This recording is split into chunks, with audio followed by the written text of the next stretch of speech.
biggest voice in the world, and so if I start to fade out, just let me know. I'm going to count on you, Sue Ellen. I've got you right back there to try to project to. And yeah, no more seats up here. But you can sit on the floor up here. There's a little bit of space. So it might be attractive as time goes on. Thank you so much, Gilbert. I think that was the nicest, most thoughtful, for me personally, touching introduction I've ever had. And, you know, when you mentioned to me, yeah.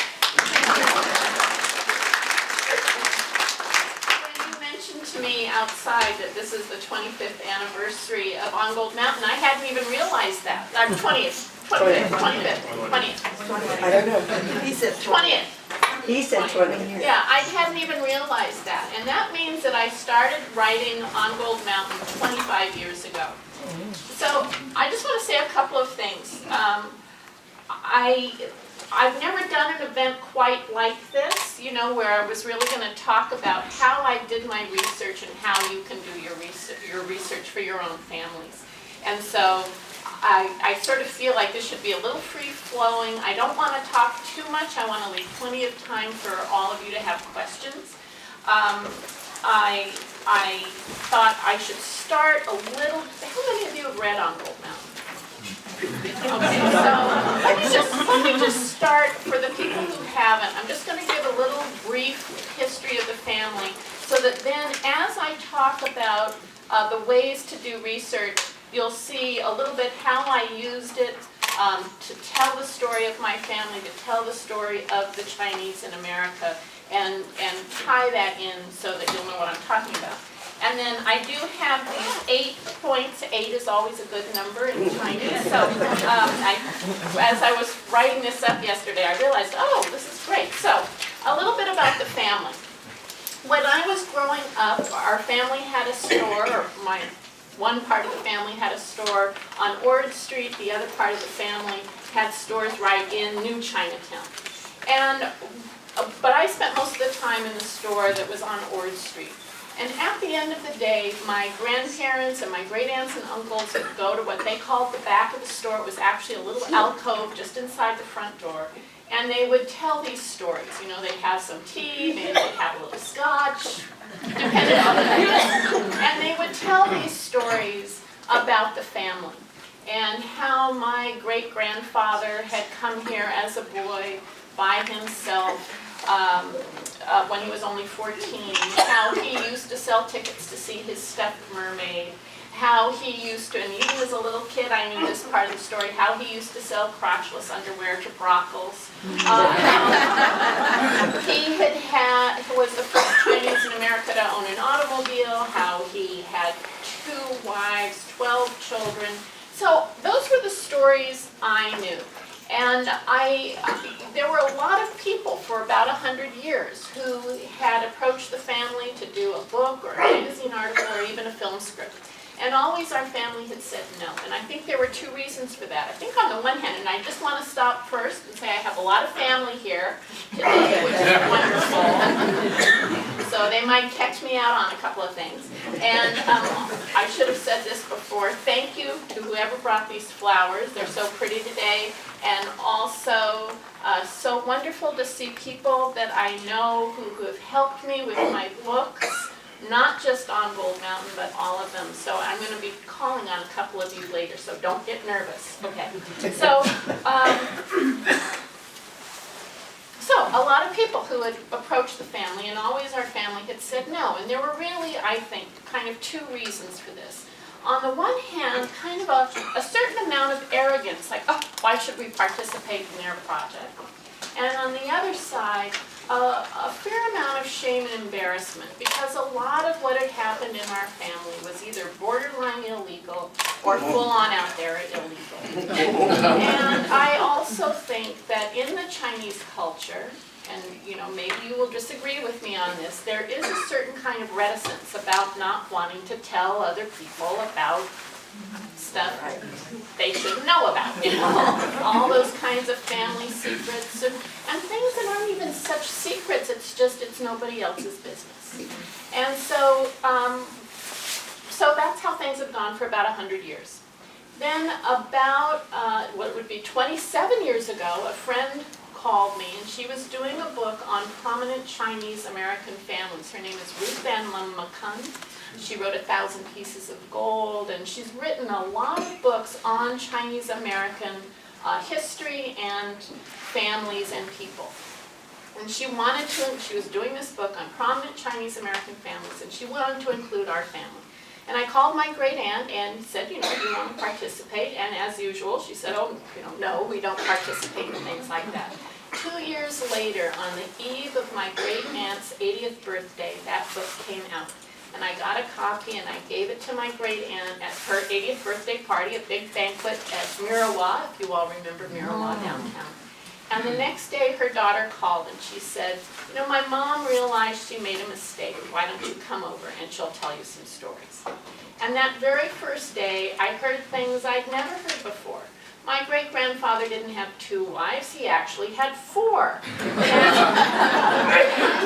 passing, she mentioned a kidnapping, and I had never heard about the kidnapping. All the stories I had heard, the underwear, the cars, the mermaid. I'd never heard about this kidnapping, and my cousin had never heard about the kidnapping either. And it took me 2 years to get the story of that kidnapping, and I'll talk about that a little bit later. But my point is that, she said, come over, let's hear some stories. She died very suddenly, 3 months later.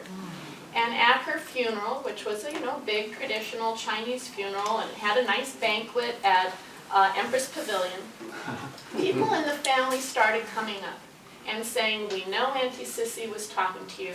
Why don't you come over? We'll tell you some stories too. And I often think that if my Aunt Sissy hadn't died when she died, that I probably never would have written on Wolf Mountain. I just wouldn't have. Because I think that because she had set that motion and set things in motion, that all of the reasons and all the ways that people had said, no, we don't want to talk about it, it was actually a way, I think, to honor her. And I don't know, maybe people in the family would disagree with me, but that was my feeling, was that it was really a way to honor my great aunt. So, that's some of the background. And so here's what I learned very quickly. My great-grandfather wasn't the first person to come to the United States in our family. It was actually my great-great-grandfather who came to work on the building of the Transcontinental Railroad. He was an herbalist. And he didn't send money home, and so back in China, my great-great-grandmother was so poor that she used to carry people on her back from village to village to earn money to support her children. Finally, some people took pity on her and lent my great-grandfather the money to come to the United States. By this time, the railroad was completed. He found his father working in Sacramento. We had a little herb shop. And he said, Dad, well, I'm paraphrasing, Dad, you're a bum, go home. And he did. And my great-grandfather stayed and did a lot of the jobs that immigrants do even today. He washed dishes in restaurants. He swept up in factories. He worked in the fields. But by the late 1880s in Sacramento, he did have his first business. It was this little factory that made underwear for brothels. So, we all have to have our beginning in America. That's ours. And it's a fun one. So, and maybe later, I'm going to come back to that actually later when I talk about research. So, one day into his shop came a young woman who I think of as being quintessentially American. Her family had come out west on the Oregon Trail. They'd homesteaded in Oregon. Her mother died when she was a baby. Her father died when she was 7. These are the things I knew as a little girl. And she was raised by brothers who were reputed to be quite cruel to her. When she was 18, she ran away from home, couldn't afford San Francisco, ended up in Sacramento. And it wasn't like it is today, where if you're a young woman on your own and worse comes to worse, you could always get a job at the 7-Eleven or Starbucks or something. No one would hire her. And she ended up in Chinatown begging my great-grandfather for a job. And he did hire her to sell what we called in our family fancy underwear for fancy ladies. And one thing led to another, and they decided to get married. I use this term very loosely because, of course, here in California, it was against the law for Chinese and Caucasians to marry in this state. It was against the law in 28, mostly Western states. In California, the law was overturned in 1948. In other Western states, like Washington State, which, you know, Seattle, and you think of how diverse Seattle is today, the law didn't change till 1967. So, for these two people to get married, what they did was they went to a lawyer who drew up a contract between two people as though they were forming a partnership. Eventually, they moved down to Los Angeles, still in the underwear business for a little bit, gradually curios, finally into antiques. And that antique store in its two forms is, and really sort of three if you include Uncle's family, still going today.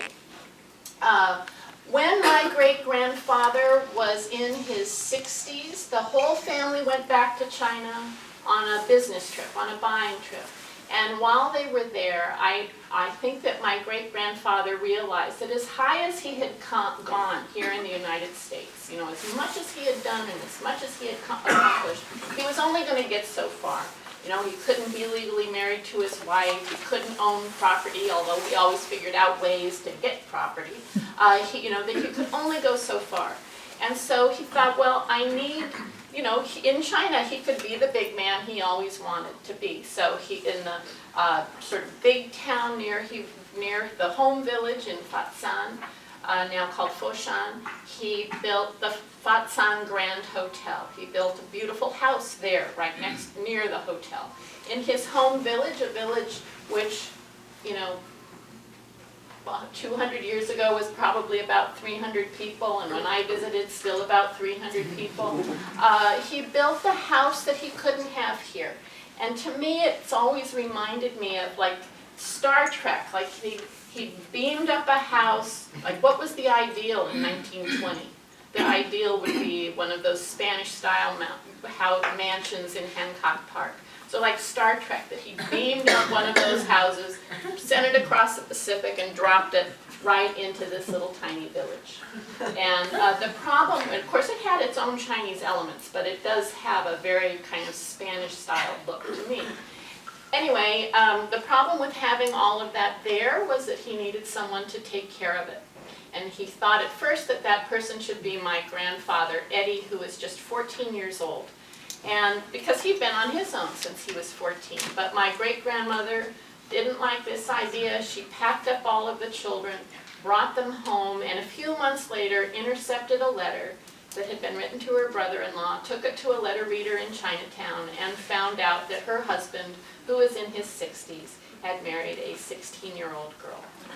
And so there's a daughter of one of them. Okay, so that's just, I'm just going to kind of stop there. That just gives you some of the background so that when I start talking about these things, you'll sort of understand how I use them. And these are not in any order of how I came across them. They're not in order of importance. But the first one is the National Archive. Now, I was about 350 pages into the writing of the book when someone said to me, I'd gone to a conference about Chinese American history, and someone said to me, you know, you should go see what they have at the National Archive. Now, when I think about the National Archive, I think about that place on the Mall in Washington where you can go see the Constitution, you know, you can see the Bill of Rights. It never occurred to me that there would be information there at the National Archive about my own family. Now, a lot of that information is online, and I think maybe it's much easier to get into those files. But anyway, at that time, I wrote a letter to the woman who was running the National Archive facility in San Bruno. San Bruno is right where the San Francisco airport is. And she called me a couple of days later, and she said, you know, you'd better come up here. We have found more on your family than any other family so far. And so I went up there, and you know, you put on your white gloves, and they rolled out this cart filled with files. And I opened the very first one, and there was my great-grandfather speaking on the page. He died when I was 2, so he was someone I wasn't able to interview. So now, all of a sudden, I had his voice. And I have to tell you that my very first thought was it was so exciting, and then my next thought was, I guess I'm going to have to throw out that first 350 pages. So what there was 500 pages of interrogations, boarding passes, health certificates, photographs, things that none of us had ever seen, none of us even knew existed.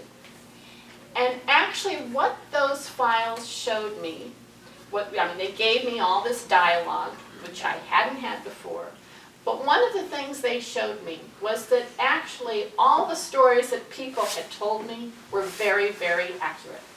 And I think part of the reason for that, and we have to cast our minds back to the period of the Exclusion Act, and if you were traveling back and forth, you really had to keep your story straight. You had to kind of memorize that story, and it had to be consistent no matter who you were telling it to. So those files actually confirmed everything that the family had been telling me already. But I now had dialogue, I now had all this health information, and I had these incredible photographs. And I'm going to jump ahead to when we had the very first book event for On Gold Mountain, and the family came, and people came through and they bought one book. They were very nice, I guess we have to, And then I could tell people were sort of in the back, and like opening it and finding photos, and I could hear them saying, "Here's a photo of my mother. We don't have a photo of my mother. Here's a photo of me as a baby. The first photo I have of myself is when I went into the Army." So these were photographs that really gave our family back a lot of its history. And all that stuff is just sitting there. Now, the key, at least then, to get in was that you needed to have a business name. So there are really 2 ways into those files, or at least then, maybe now they've streamlined it in some way electronically. But in those days, there were 2 ways into the files. One was you needed to have the person's identity number. So if you have in a drawer and in some old box somewhere an old identity card or any kind of old immigration papers, that's going to have that person's immigration number. And that's the way into the files. Because think about how many Fongs there are, it's like, if you said, oh, this person was Fong Lem. Okay, think how many Fong Lems there could be of all the people who came through Angel Island. So that's pretty hard to just go by name, but if you had this number, it's automatic you're into the files. The other way is through a business name. Now, with the Chinese Exclusion Act, there were 4 exemptions, right? If you were a merchant, a diplomat, a student, or a minister. And of those 3, there's only one you can fake, right? You can't fake being a minister, you can't fake being a student, you can't fake being a diplomat, but you could fake being a merchant. And so that was one way you could come in. And my great-grandfather was a legitimate merchant, but nevertheless, if you were a merchant, you had to file papers with the government every 6 months. And you had to say who your partners were every 6 months. And so this was my way into the files. I knew our family business name, FC One Company in those days. So that's how they found the file. And when you get into a business file like that, or any of these files, on the last page is a list of connecting files. They're only by number. No names, but in those numbers, then you can find the other files. You can see brothers and sisters, you can see wives, you can see people who may have come in as paper merchants. So my great-grandfather, he owned his own business, he didn't have partners, but on paper, he had a lot of partners. And these were people who paid him a sum so that they could be listed as a merchant. And this was one of the ways that he helped people to come here and helped people to stay here. And so because of that merchant list, all of those people had numbers. That sent me into other parts of the files. Okay, so are we all clear on that? Do you want to talk about that anymore? We can talk about it at the end. Okay, number 2 is local archives. So on Gold Mountain, there's part of it that's in Sacramento, part of it that's in Medford. Some of it has to do with San Francisco, and some of it is, of course, right here in Los Angeles. And so what do these places have? They had, what did I find? They had, in Sacramento, I went to the city archive and looked through these old ledgers and was able to find my great-great-grandfather's business, where it was located, what the name was, when it had opened, how long it was in business before it changed name from, I can't remember what its original name was, but FC1 is probably not the easiest business name, but it was actually easier than the original name. So I could track when that business opened. You all can also find things like death certificates, marriage certificates, birth certificates, and those old certificates like that, they have all kinds of information on them. Where, who the midwife was, what the mother's name was, what the father's name was, where it happened, all that stuff is right there on those certificates.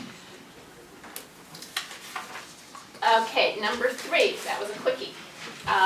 Here in Los Angeles, I can't emphasize how important the Chinese American Museum and also the Chinese Historical Society of Southern California were to me in the writing of this book.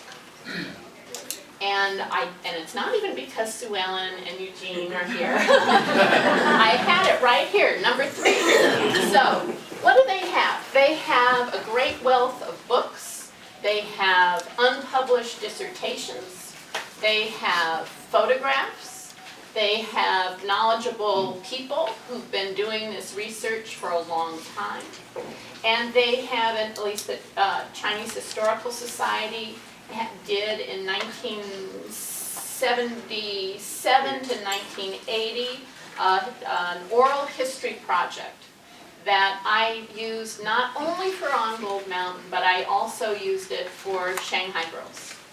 And whether you might have a relative who gave an oral history project, participated in that project back in the 1970s. The odds are, if they participated in that project in the 1970s, they may not be alive today. Or they may be alive, but they may not remember too much. So these are incredible sources for you. And even if it's not your own relative, you can use that material to find out things like what people were paying for rent, where they went for entertainment, where they bought gas, how much they paid for gas, or milk, or bread, where they bought pork.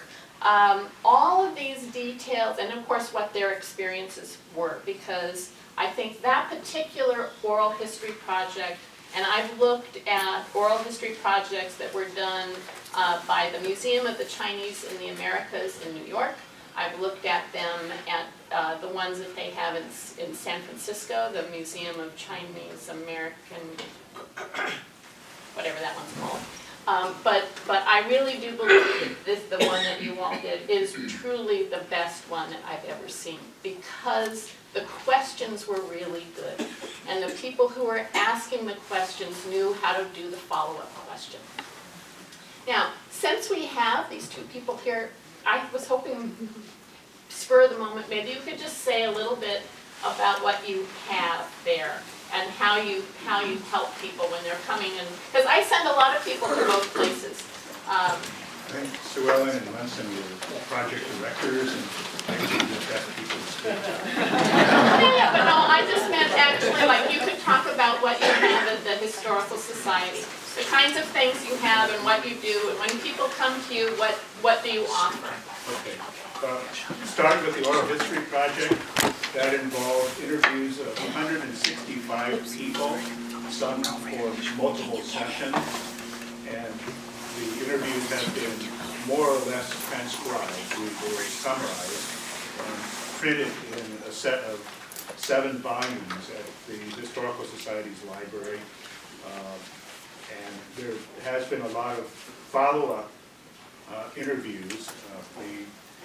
We've subsequently gotten a couple of California Council for the Humanities grants to interview some people like David Fong See from General Lee's, or S.B. Johnson, or many others. And those interviews are on the Historical Society's website, chssc.org. And then there are also video documentaries that were produced, like Revisiting East Adams, that was also a good set of interviews of people. So that's just part of our library. Of course, we have archives, papers, etc. Just yesterday, I met with the archivist for the Chinese American Museum, and we talked about how to share resources because there have been interviews conducted at various places, and so hopefully the goal would be to have a central database for some of the many interviews that have been done at various times, so that those who do research can have a more single source to really access some of this really valuable information. And then also we have a library of books, reference books, to help people. So scholars come all the time. More recently, actually a person who is doing her dissertation in Switzerland wanted to know what we had in terms of oral histories or discussions or commentary on foot binding. So conveniently, our index to the oral history interview does describe foot binding practices or the extent of it. And so we were able to scan and copy some of the pages and then send it over to this scholar in Switzerland. So there are good sources out there. You just have to ask people. Yeah. Ask around. Thank you so much. So that's one really great resource. And then the other is the Chinese American Museum. And Sue Ellen, can you just say a little bit about, I know you're retired now, but you can say a little bit about what's there and what people can find there. The Chinese American Museum actually collaborates with the Chinese Historical Society a lot. So what Jean said about the oral history project is continue on both at the Society as well as Chinese American Museum. And we also collect a lot of photographs, Lisa mentioned earlier. So those photographs, some of them from Natural History Museums and Huntington Library, LA Public Library. And we also participate in the LA Public Library Shades of LA project that collects a lot of family photos. And we know that is just a tip of, little bit of the community stories. And I always feel that there's so many more treasures in your own house. So the photographs, and I would like to say Chinese American Museum is a place Chinese Historical Society would continuously want to serve the community by serving as a depository. If your family has any photographs, stories, I know some of you are writing your family stories, and come and share with us, and we use that for our exhibitions too. So there's so many topics that could be done through the exhibits, but we need the information from you. I'm rather in saying that we have a lot to offer to you, but we also encourage you to share that with us, so the other people could also learn about our community stories. Yeah, thank you. And both both museums have their ongoing exhibitions, but also special exhibitions. So for example, the really great exhibition on paper suns, and really showed how that whole process worked. So even though you may not have the actual documents for your father or grandfather, that exhibition would have really helped you to see how it worked, what the kinds of questions were, and things like that. So thank you to both of you. I also just, while Sue Ellen was talking, I thought of another resource that's not in my 8, and it's the Huntington Library. And, if some of you knew Roger Hong, the Hong family gave all of Y.C. Hong's papers. So Y.C. Hong was the lawyer in Chinatown for so many years, gave all of his papers, all of his files to the Huntington. And they have now made an index of all of the different files. So if you had family that was here in those days when Y.C. Hong was in business, and if your family, did travel back and forth to China, if they ever had legal problems here, if they ever needed to get a divorce, if they ever sued someone, I really recommend getting in contact with the Huntington and seeing if there might be a file for one of your families. Okay, so back to my list. So we talked about those two, but I'd also say other local historical societies.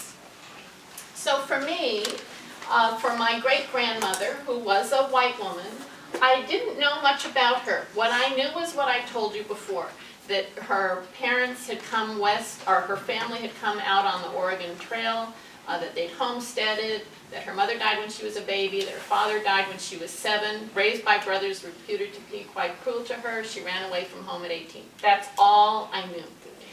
But I did know she, from Medford.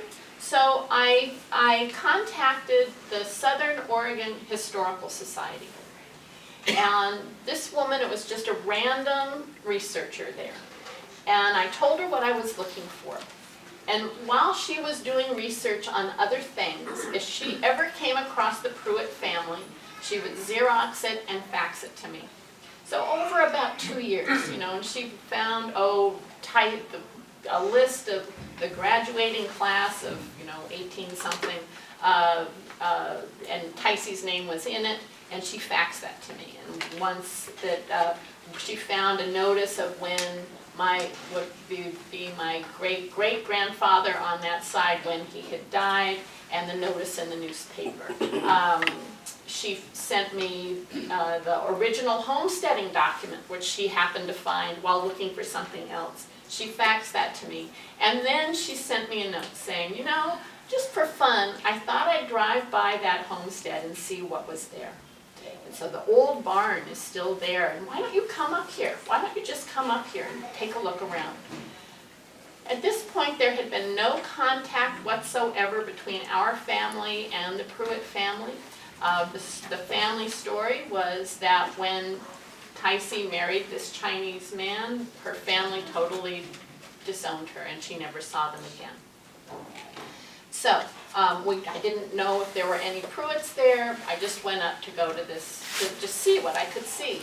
Now the day that I landed in Medford, Oregon, it was 119 degrees. I mean, I'm not exaggerating, it was actually 119 degrees. And this is the place where they grow, if you've ever gotten Harry and David fruit, those pears and apples, that's where that all comes from. Harry and David is in Medford. So the first thing I did was I drove in my little rental car to the homestead, and I walked through the barn, and I got to see what the view was and how unbelievably hot it could be. And it had these big old oak trees that offered some shade, but really not enough. And then she had told me where the old cemetery was, so then I just drove right down that road about half a mile to the cemetery. Not like Forest Lawn. I mean, this place had been deserted for probably 75 years, so the weeds were up to my shoulders. And what I decided was, there was nobody to ask, like, where is this plot or anything. There was nobody there. and just all these weeds, hoping that, you know, although it's hot, that the snakes would be underground. And I just started walking up and down the rows until I found the headstone for John Milton Pruitt. And next to it was the headstone for his wife. So now I knew when John Milton Pruitt was born, when he died, but I had never known his wife's name. That had been lost. So now I had his wife's name, my great-great-grandmother's name, her name, the day she was born, the day she died. About a half hour later, I'm now at the Southern Oregon Historical Society, and I'm meeting this woman for the first time. And we're just talking, and I asked this one question: does it ever snow here? Now, you never know when you're doing this genealogical work when one question will change everything. And for me, this was one of the definitive moments in the writing of On Gold Mountain. Does it ever snow here? And she goes on this whole thing. Oh, yes, we get snow, and of course, it's hot in the summer, and we're very known for our fog, and she's going on and on about the weather. And then she says, you know, I don't live in Medford, I live up in the foothills, and I keep at home a copy of a diary that was written in 1874. And it was written by a man who was a farmer by day and a preacher on horseback by night, in the evenings and on the weekends. And for 1 year only, he kept a diary. And at the end of his entry every day, he would make a notation of the weather. And I keep a copy of it at home, and I use it like an almanac, so I'll know where to work. Do you want to take a look at it? Why not? I came, you know, so 1874. She brings out this copy, and a half hour earlier, I had learned that my great-grandmother had died, we're going to just say April 21st, 1874. I turned to that page, and he was with her when she died. And it turned out that this man was the exact next-door neighbor. He had the farm directly across this little tiny street. And this whole diary was filled with anecdotes about the Pruitt family. How they traded apples for pears, how they bartered butter for lard, how much he paid the Pruitt boys to do hauling for him. And it also tracked Lucinda Pruitt's illness. When she first got sick, when his wife, Mrs. Patterson, made her special homemade cough syrup, the moment when Lucinda knew she was going to die and she asked him to read a particular piece from the Bible at her funeral, and then on the day of her funeral, what the weather was like, because he was the one who officiated. So this was an incredible find, and it told me so much about this woman and where she had come from that I had never known before. And that really opened up a whole way for me to learn about her. Okay, so to find that stuff, because not all of our families just start here in Los Angeles. They're sometimes in other places. For China Dolls, my most recent book, and it's a novel, but like all my novels, it is a historical novel. And I wanted one character to come from Plain City, Ohio. So I didn't travel there. This is the one time I didn't actually go to that place, but I did contact the people who were who ran the Plain City Historical Society. Really just a nice married couple who had some stuff in their house. And I found them through the Chamber of Commerce, okay? So I talked to them, and they had both lived in this town their entire lives. Their parents, their grandparents were all from there. They sent me photographs. They told me about what it was like, what the right side of the tracks, the wrong side of the tracks, what that meant. So there are people out there who are collecting stuff, and they're real experts on their little area, and they're just waiting for you to call them or write them. They're just waiting for you because they found it, they want to share it. And I really, don't you believe that's true, Eugene? You just want to share it.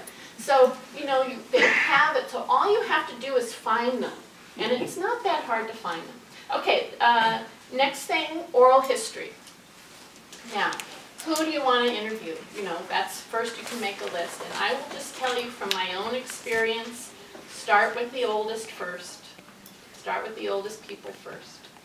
And I made that mistake. You know, there was someone I did get to talk to a little bit, but it happened quite a few times with On Gold Mountain that there were people who passed away before I got to them or before I got all of their story. And of course, sometimes people die tragically young, and that happened too.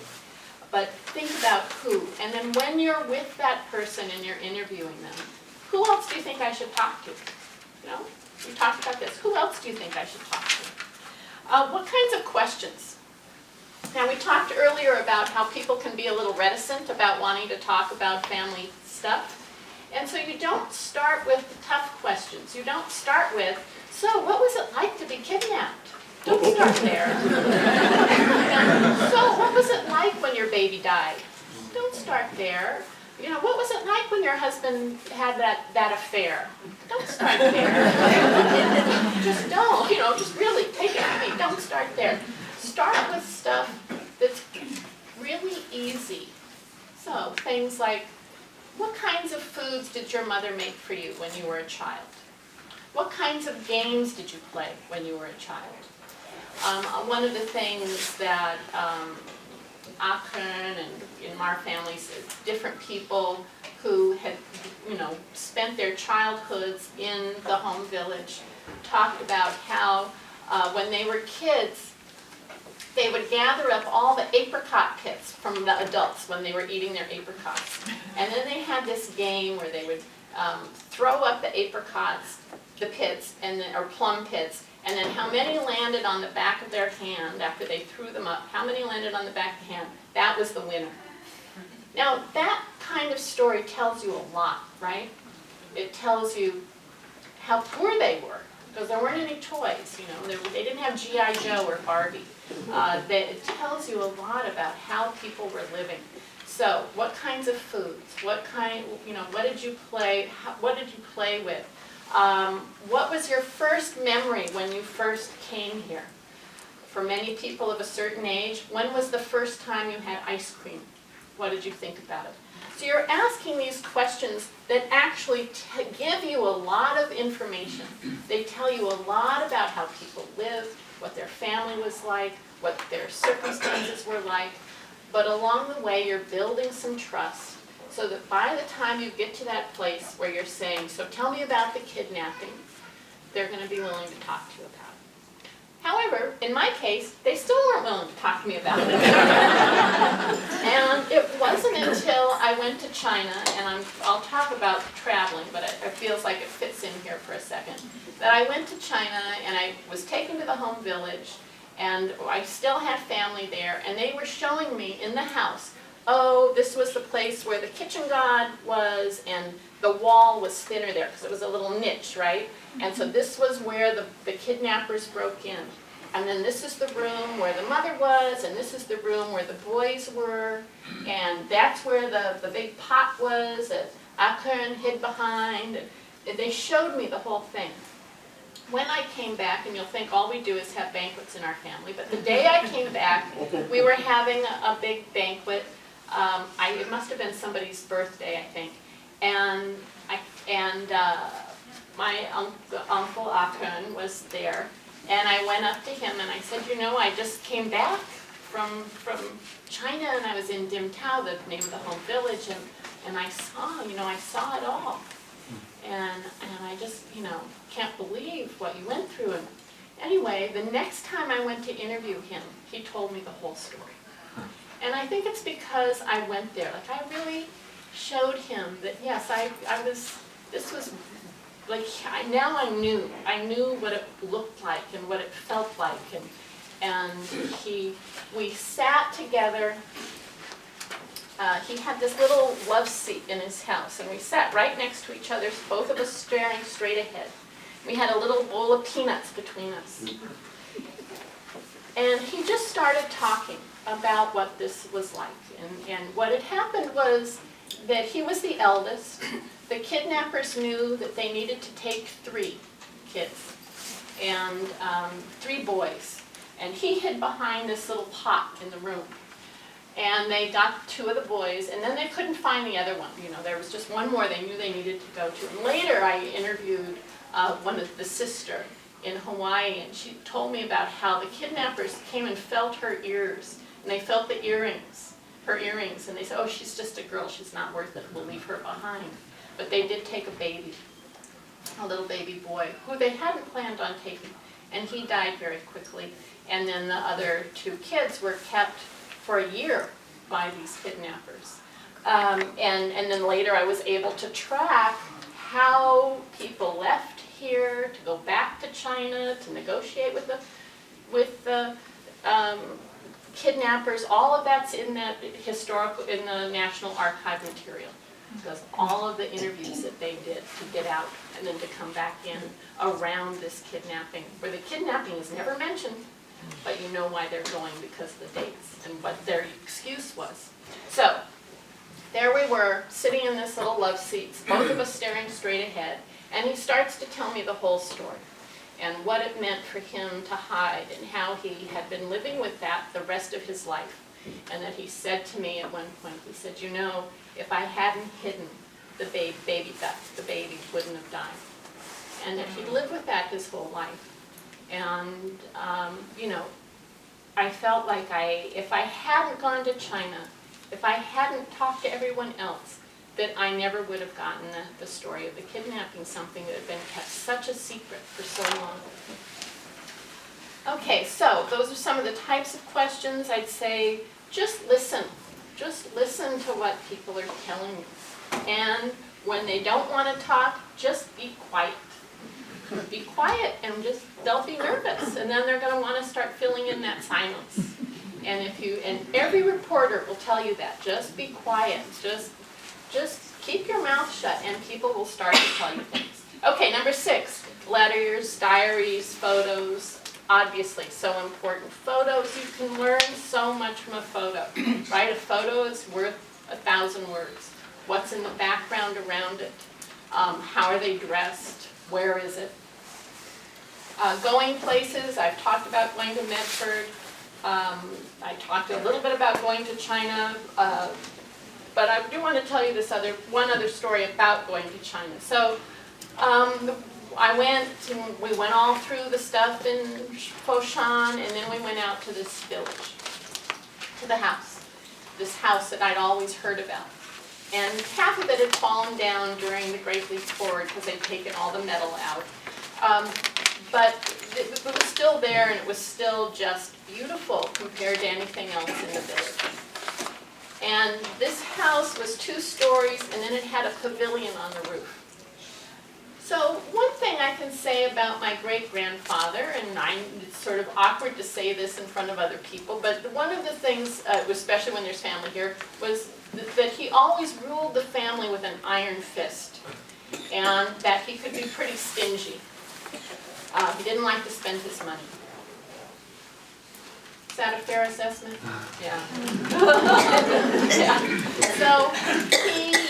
So I'm up on this roof with these relatives that I've just met who lived there all this time. And they start pointing out things to me. Oh, here's the road. He sent money to build that road. There's the school he built. Over there, those are houses he built for people who worked here. And all of a sudden I saw that this man may have ruled with an iron fist. He may have been very stingy here, but he was incredibly generous to his home village. That as long as he had lived here, he still had this connection to his home village. And for me, that was the moment when he truly became a 3-dimensional person. That there was something more than that sort of surface story that we had heard. So look for those things where you can sort of see beyond the story that's always been told about someone to what they were, the other aspects of their characters. Then lastly, and this is sort of a big one, the importance of actual history. So I had done about 2 years of oral, interviews with people, and I had all of these questions. Why did Fong See and Tai See leave Sacramento in the year that they did? Why did they come to Los Angeles? Why not somewhere else? Why did they go back to China in 1901, in 1912, in 31. Why did they travel in the years that they did? How did they get that piece of property when you couldn't own property? So I had all of these questions. And I, oddly enough, got jury duty right then. And if you remember back of 22 years ago, it used to be that you would just go and sit in the jury pool room for 2 weeks. Maybe they'd call you up, maybe they didn't, but you had to be physically there. And so just before I went to UCLA, to the research library, and I checked out every single book they had on Chinese American history. All 5 books. That's all they had there. And I took them with me to the jury pool room, and on the first morning that I was there, I got an answer to one of my questions. And it was when I realized and it became my whole approach to how I wrote the book, that history is something that happens to individual people. It's something that happens to families.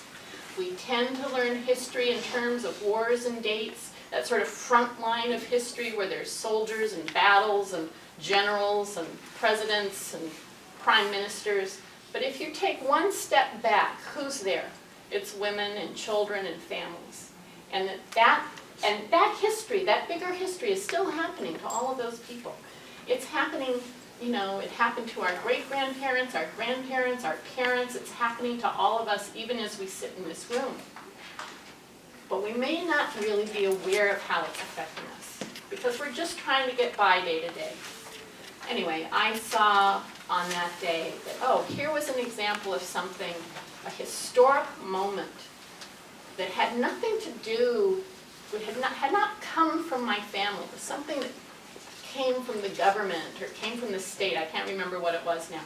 That it had a direct effect, and was the reason why they had left Sacramento in the year that they did, why they chose Los Angeles, why they had gone to China in 1901 instead of 1902. That there were very specific historical reasons. And so as you do your family research, you really need to be aware of those kinds of things. So here's an example. Underwear for brothels. I mean, what a weird thing. Come on, you know, that's a weird thing. But it's funny. Okay, it's funny. So I started doing research about why that could be.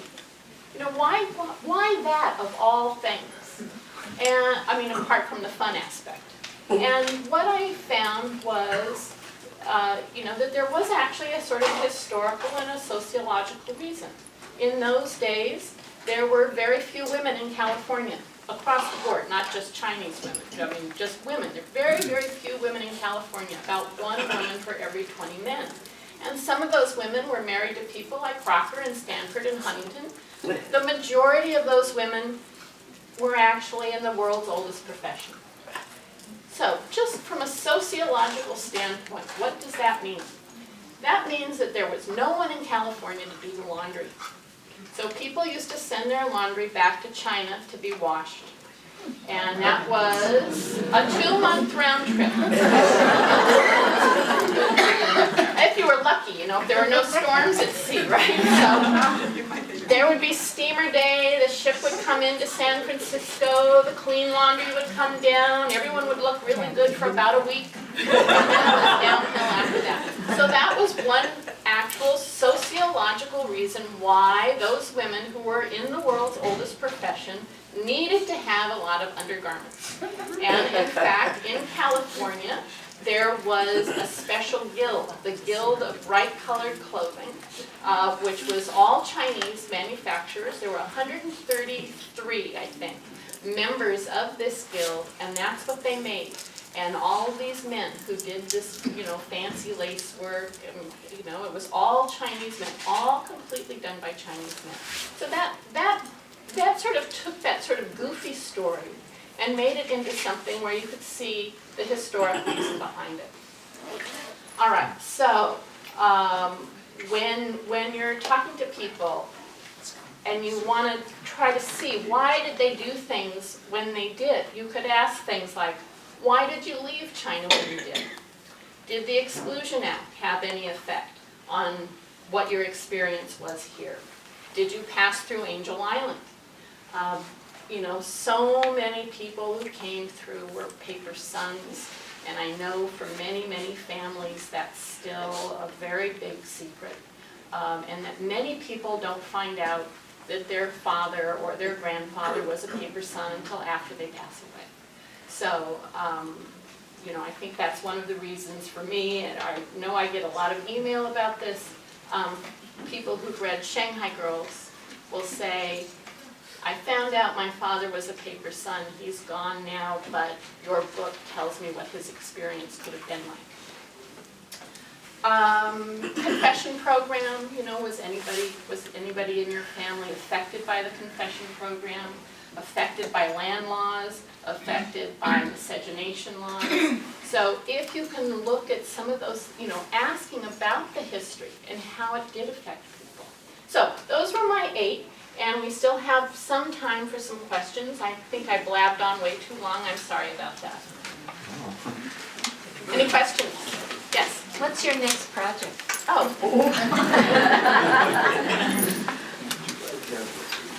The next one, I was in China last March doing the research for it.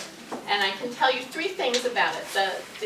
It's about a woman gives birth, a young woman gives birth to a baby girl in China, gives that baby up for adoption, abandons it, and that little baby girl is adopted here in Pasadena.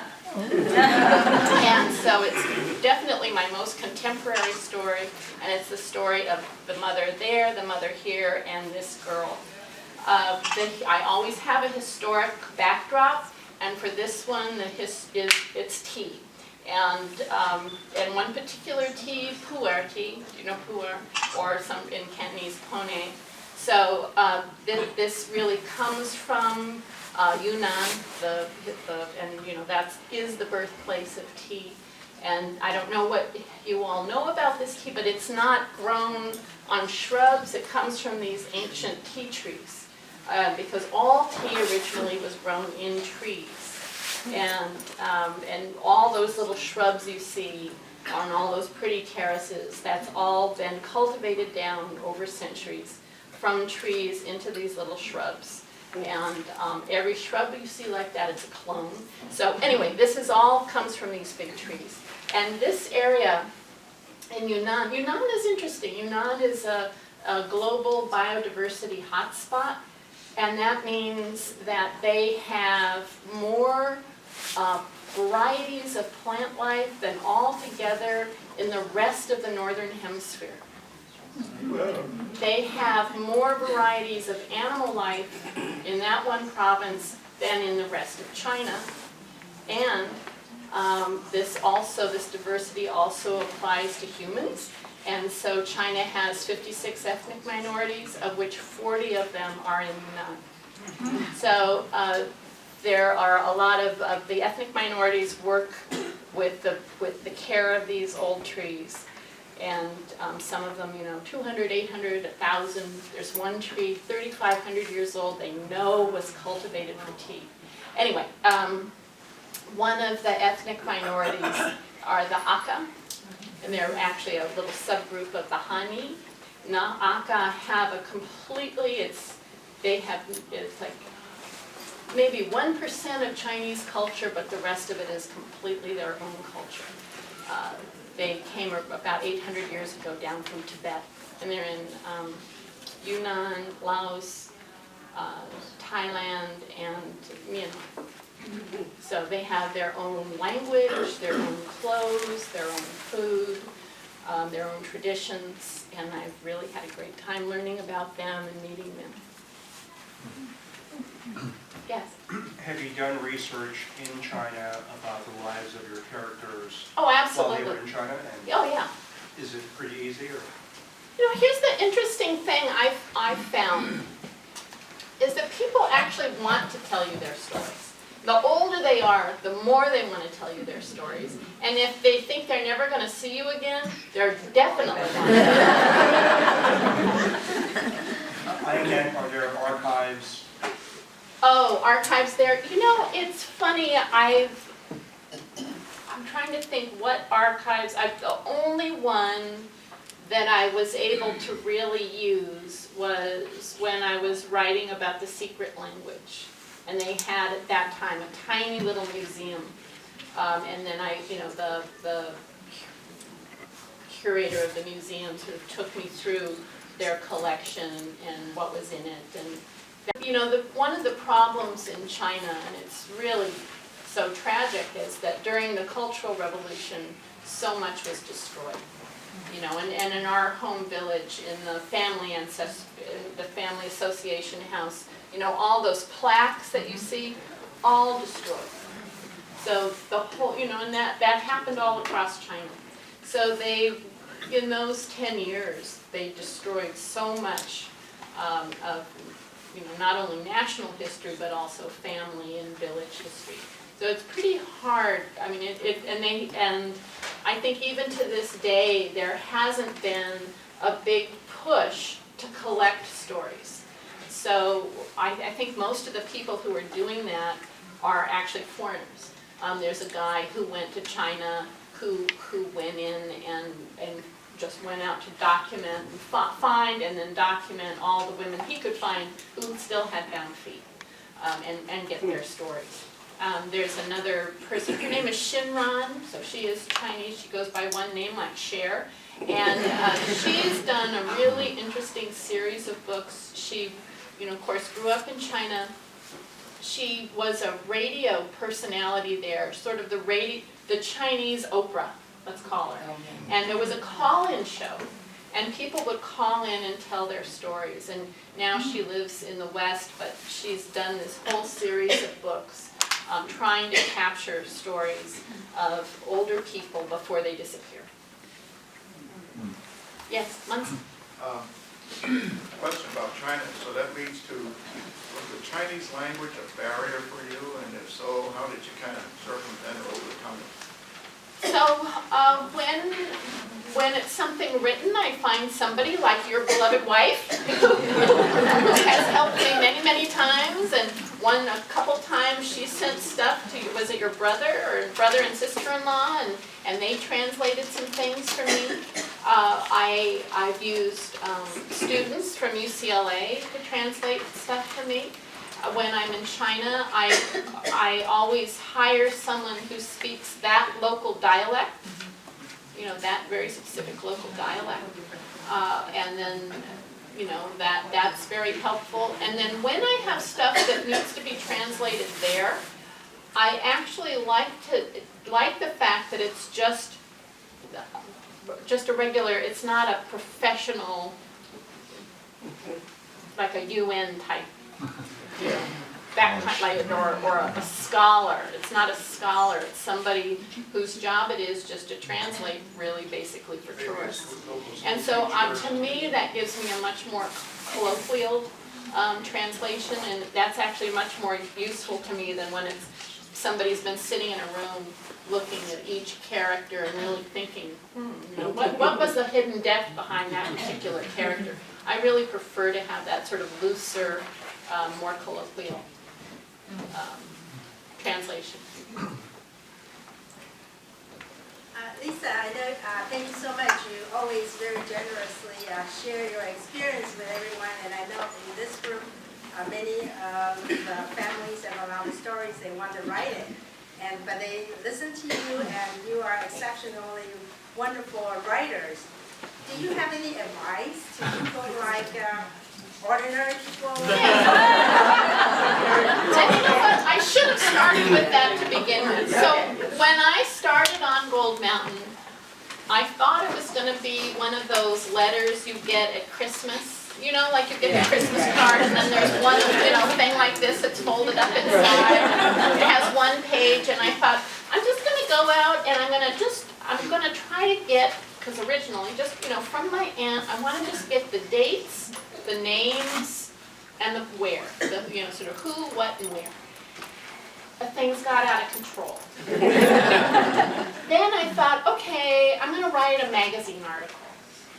And I did write 2, but things still got out of control.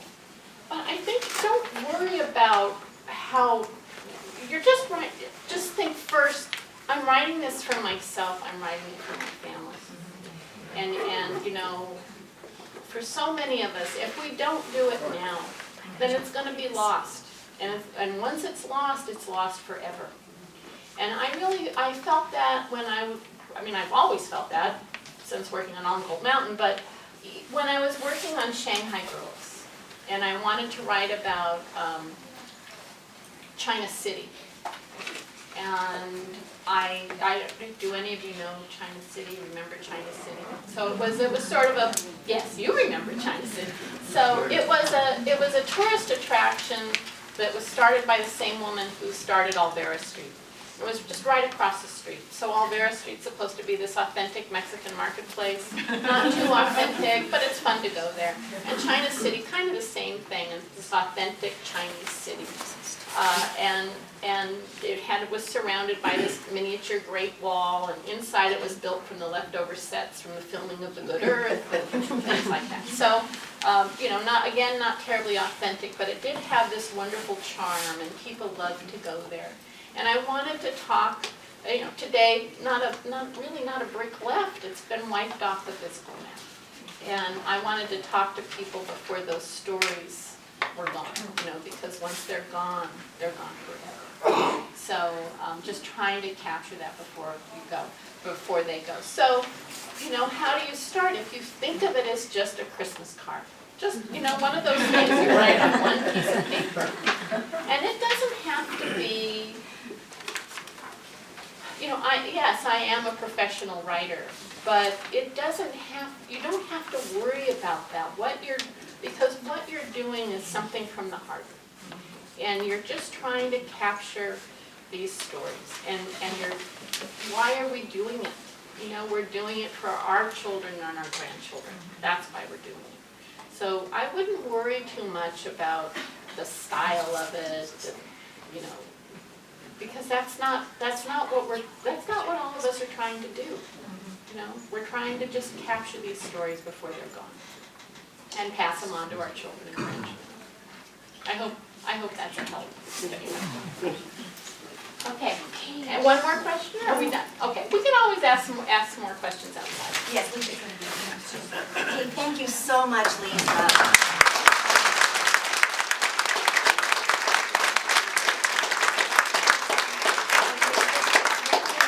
I want to say just a couple things. That I went to and not that long ago, but and I opened it up as I was trying to read some parts, and I see that you had said to me, Orville Gay, I hope my family story inspires you as you search out your own. And I think that goes for all of you today. You really have inspired all of us to search out our family history and write about them. Yeah. So thank you so much for all the information that you've given us. And I want, as a token of our appreciation, I want to give you a copy of our history group. My flowers. Yes, please. And I guess I need my purse too. Yes. So this is a guide for researching your Chinese family history, which you could have written yourself, but it is like, I think, a companion to a lot of the points that you gave us today about going to Nara and doing oral history and how to go into cemeteries, visiting the village, Wai Si Hong, and we wrote this because we wanted to help other people to do their family history. So please accept this, and thank you very, very, very much for coming.